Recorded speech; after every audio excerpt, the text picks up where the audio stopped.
Okay, so now let's talk about area of a regular polygon. All right, so first of all, we have a hexagon here. Second of all, know this term. This is called an apothem. Can everyone say apothem? Good, good pause. Everyone's saying that. All right. And that's from the center of a regular polygon, drawing a perpendicular to every side. By the way, that perpendicular drawn to every side, if it's a regular polygon, bisects that opposite side. But, that's just a little added fun there. Okay, so guess what?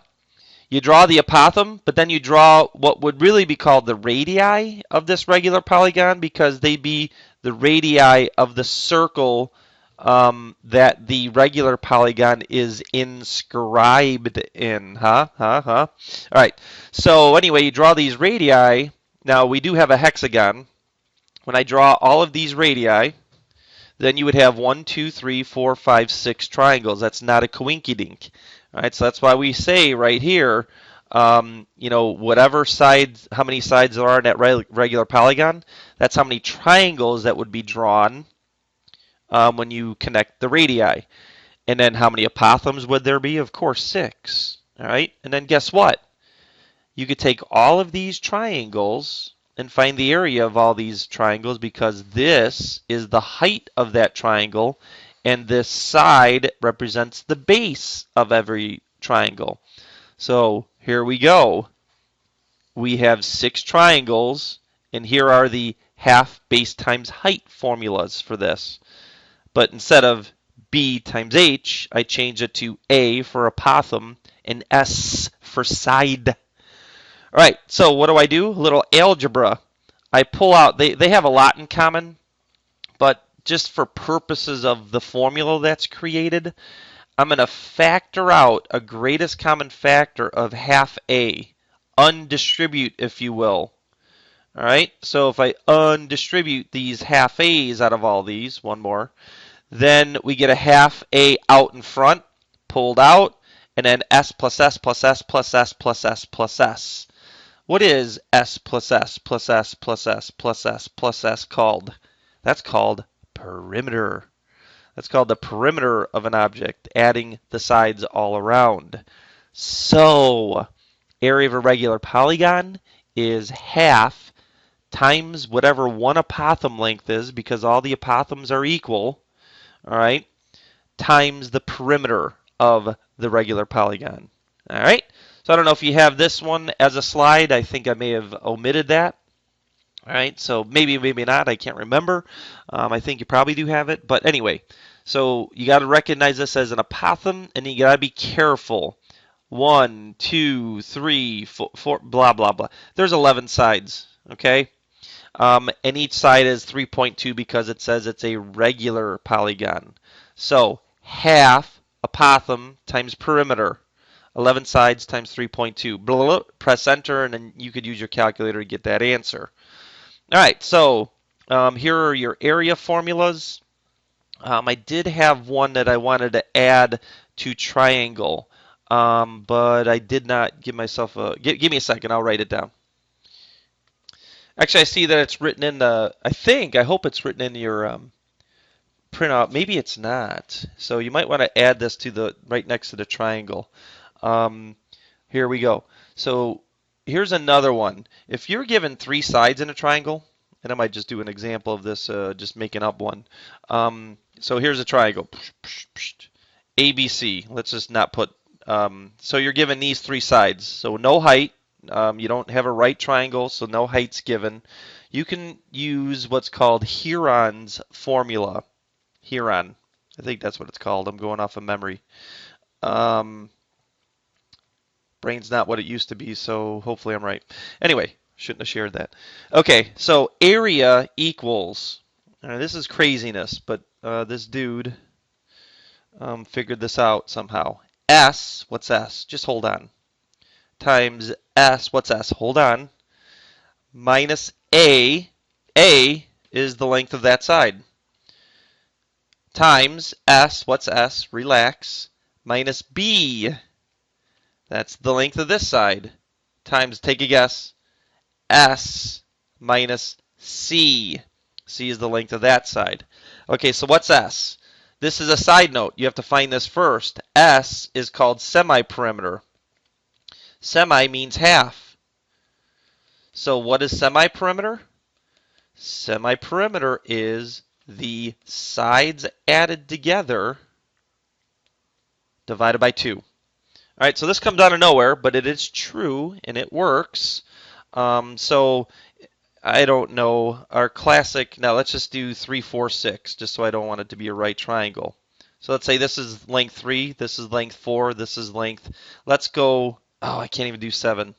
4, 8, 9, 10, never was good at math. 3, let's just say 3, 3, 4, because I don't want it to be a right triangle and I want to make sure it is a triangle with the given sides. So semi-perimeter is 3 plus 3 plus 4. Wanted it to be a nice even number, no decimal. 6 plus 4 is 10. This is 5.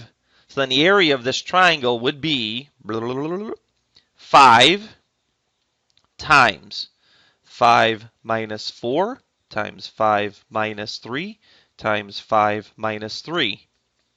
And then let's see if we get a nice number out of this. This equals 5 times 1 times 2 times 2.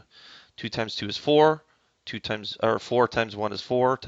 So square root of 20, or 4 times 5, 2 root 5. Let's say these are inches. You get it, inches. This would be inches squared. That would be the area. So there's a use of Heron's formula, which I'm not sure you have, that not only works for triangles. All right, so going back to this slide, you're going to have to know these. Then, of course, there are a couple more, so you're going to have to add these, and then I'm going to start a second movie after this. Okay, actually, I could keep going. I'm just going to keep making this go here. All right, so area of a trapezoid. That one is not on your sheet. You have a little open space that you can write this down. Area of a trapezoid is half. A trapezoid is kind of like a cut off triangle. All right, I did that real bad, but cutting off the top there. So sort of. I mean, it is actually, but we'll just leave that alone. So it's very similar to half base times height area of a triangle, but there's two bases in a trapezoid, top base and bottom base. All right, you got to be careful. What are the bases of a trapezoid? The sides that are parallel. All right, so you can see that this side is not parallel to this one, so those are not bases. Now notice this trapezoid I've drawn here. Sometimes you get some extraneous information that you don't need in order to find the area. And the extraneous information is 7, because the bases are 13 and 15. So we have that written here. The height is 5. All right, so 7's not used in finding the area of this trapezoid. So make a note to self, put that on your area page for the PowerPoint, area of a trapezoid. And of course, it's units squared. All right, some things you got to know. Perimeter is adding all the sides. All right, so we need to know that in any object. What's the perimeter? Just add all the outside sides. Then it's just inches would be the label, or units, or feet, or miles. It's just your linear distance that you'd have to walk around the outside of an object. So then that leads to circumference. All right, so this is kind of going back and forth. Circumference is not area. I showed you on your area formula, area of a circle is pi r squared. So area is the space inside this circle. Circumference is, if I were a person right here, well, I am a person, and I walked around this circle, and I walked around and walked around and walked around, and then I ended up right back here, what's the linear distance I walked? That's what circumference is. All right? So that is pi times diameter. So is this one true, or did I cross this off because this is not true? Well, this is certainly true, because what's 2 r's? 2 radii is a diameter. The reason I cross this off, though, is students often screw these two up because there's a 2, a pi, and an r in it. Don't do that. All right? So what I tell my students is maybe not use this formula. Use the pi times diameter. So it's valid, but if you use these two formulas, understand that this is the distance around a circle. This is the area inside of a circle. That's your job. All right. And then a couple more before I go into another slide and then, do our second movie. So this is taking place on Tuesday today, or this first video. All right? All right, so here's area of a sector. All right, it's related to, and then, put this wherever you want. Again, this counts as your notes here. So area of a sector is a portion of area of a circle. So area of a circle is pi r squared. That's the whole area. That's everything inside this particular circle. That's what pi r squared would give me. So what's area of a sector? A sector is a little piece of the pie of the circle. So why do I know what fraction of this circle I have when the central angle is given? Central angle is given as 60 degrees. Well, first of all, what's a full circle, everybody? Correct. Good job. It's 360 degrees. So when you're given the central angle is only 60 degrees and you want to find this little sliver of an area, then this fraction right here, 60 divided by 360, tells you what fraction of the area you're dealing with. So here you see your classic pi r squared, full circle's area, times 1/6. You're only dealing with 1/6 of the circle. So that's what the central angle tells you. All right. Then I did a little fancy schmancy math here. 3 squared is 9.